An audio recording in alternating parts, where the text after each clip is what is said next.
ალეკო ილისაშვილის სისხლის სამართლის საქმეზე მსჯელობა ჯერჯერობით არ დაწყებულა. პროცესი 11 საათზე იყო ჩანიშნული, თუმცა ამ დრომდე არ გახსნილა სასამართლო დარბაზის კარი.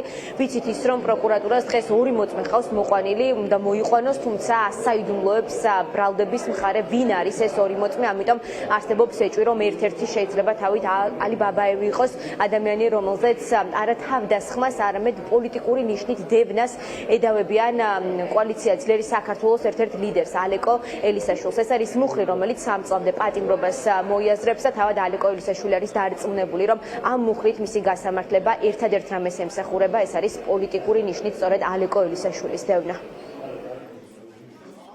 ეს დღეს არ უნდა დამიჭირონ, რა ვიცი. პროცესუალურად თუ შევხედავთ, ესე პორცია მიჭერენ დროში გაწელილდა. კიცეულების გამოკვლევა უნდა დაიწყოს, როგორც ვიცი და არ გამორიცხავ, რომ მოწმეებიც მოიყვანონ და ეს თავარი ვაჟბატონიც მოიყვანონ. როგორც პროკურატურა ამბობს, დიდი პოლიტიკური და საზოგადო მოღვაწე ოღონდ კაცშვილი ვარ იცნობს ალი ბაბაევს, ინამდვილეში სუსის პროვოკატორი ნომრიანი, რომელსაც თელის პროვოკაცია დადგა ქუჩაში მოვდიოდი, შეიმაგინა და მთელი ეს ისტორია ეგ იყო. მედავებიან, რომ პოლიტიკური ნიშნით დევნიდი ვინმე ალი ბაბაევს.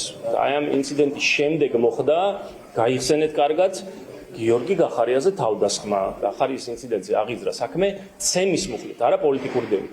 ანუ პროკურატურა და ოცნება ამბობს, რომ ეს კაი მაგალითად მომყავს და იმიტომ რომ გახარია არ არის პოლიტიკური მოღვაწე, კაცი რომელსაც ყველა მაგალითად ნამდვილობა ეკავა, რაც არსებობს, ალი ბაბაევი არის დიდი პოლიტიკური და საზოგადო მოღვაწე.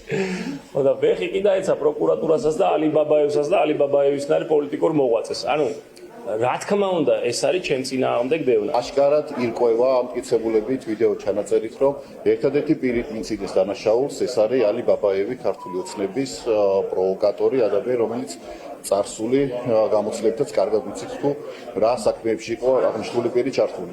დაჭირდათ როგორც ჩანს ალეკო ელისაშვილის საქმეზეც და გამოიყენეს აღნიშნული პირი. ედავებიან დევნას, ეს არის მძიმე მუხლი შედარებით, ვიდრე იქნებოდა უბრალოდ ცემის მუხლით დაწყებული.